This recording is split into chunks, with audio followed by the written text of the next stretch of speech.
Hello friends, it's Sherry from Turquoise Dreaming. How you doing today? Welcome to my channel and thank you for joining me. I'm here today to share with you what I'm up to.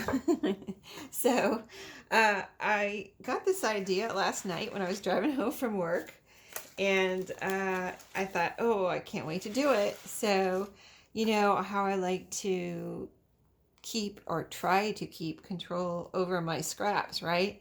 So I knew I had a lot of file folder scraps in my scrap box, and I don't have my scrap box here right now because it takes up too much room. But anyway, I wanted to show you what I did. So I went through my scrap box and I pulled out all the pieces that I thought I could coffee dye. So this is what happened when I did that.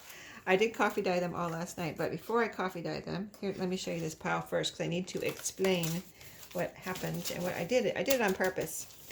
Well, not totally from the beginning on purpose, but I made these. I had some of my burgundy Rit dye left here in my craft room from previous paper dyeing, and I wanted to use it up. So this week I had been dyeing papers with my, and I did use it all up. It's gone now. So it was left over from another project, and like two other projects at least, and I said I got to use that up. I don't want it here anymore. so I dyed this paper. So then when I dye my paper, I put it out to dry on a tablecloth, a thick tablecloth.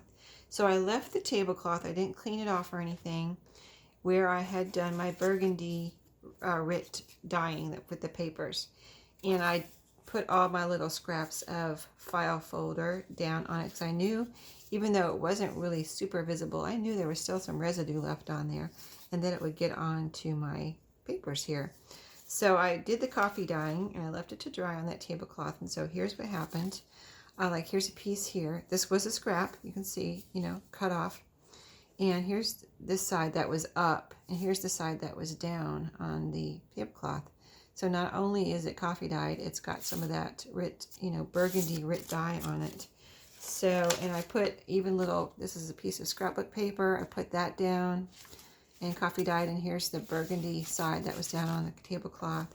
So here's a little piece of doily that I put in there, but most of this is pieces of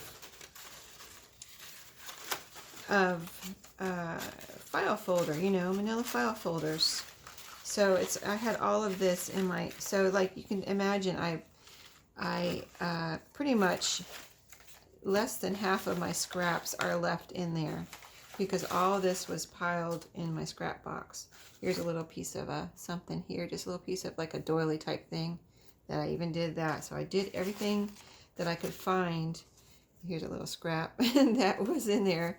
This even has a little piece of paper. So what am I going to do with it now? Well, I'm not going to leave it like this. I'm going to go ahead and just, for instance, as an example, cut them into usable pieces. So I cut off, because this is cut off from something that I glued paper on, and I don't want that anymore. So that's going in the trash.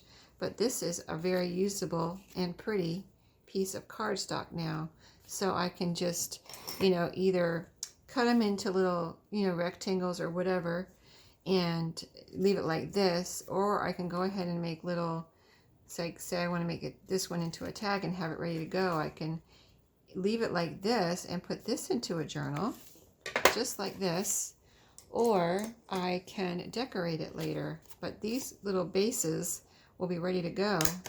I can, add a little topper later. I can add lace. I can do whatever I want with these. But there I go. I have a cute little coffee dyed and Rit dyed, really neat kind of thing there. Instead of just having all this sit in my scrap box. So, like, here's a big one. Look at that. Isn't that pretty? See the little flecks of coffee?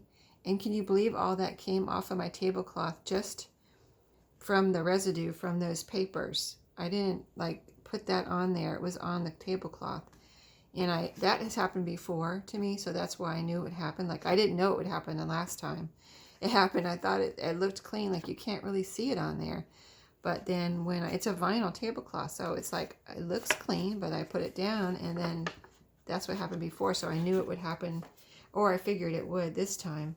So like I can cut this up. I can leave it as maybe I want to make a pocket out of it later, or a little library pocket, or you know, a flip up, flip down. So I'll probably leave that like that. So that's what I'm going to do.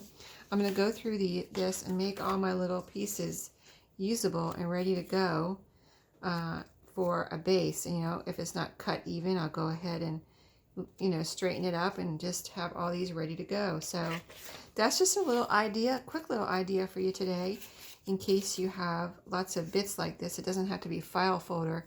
You can go through it and say, you know, can I coffee dye this? If you like coffee dyed things, or maybe you want to dye it another color. Maybe you're into other colors or whatever. You know, like these are pink. So, you know, it's just an idea for you to help you, you know, use your scraps and get them ready to go and ready to use, so they're not sitting, you know, and accumulating more. So let me show you my scrap box. Let me grab it. So this is my scrap box. This is what I have left in here. See that? It was full when this was in here. I mean, you can imagine all of this in here. It was full and kind of starting to billow over the top. I was like, oh no, this is not happening. You know what I mean? This is not happening. So this is all I have left to deal with now. And see, they're all like the colored pieces. Like I didn't want to coffee dye this. This is already old looking. There's some pretty kind of cardstock in here. So, you know, I'll go through these another day and get these ready to go. Like there's pieces in here I could cut into little tag shapes. So we'll do this pile another day. And but this is what I'm taking care of today. So just an idea for you today. Thanks for watching. Hope you liked it. Happy crafting. See you later.